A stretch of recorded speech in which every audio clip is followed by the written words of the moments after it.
So, sa palagay, hindi ito mabilis ang tanong labi. Dapat walang kainihan totoo. Okay. Sino sa inyo mas mahaba ni Daniel? Daniel, ikaw.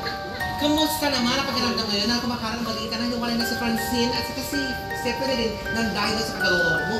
Nang dahil daw sa hiwalayan ni Gabby Concepcion at Sharon Cuneta, ikaw daw ang dahilan. So ito na nga yung kumakalat ngayon sa social media na ikaw ang dahilan. Paano nangyari na hindi ka na magkagwapuhan?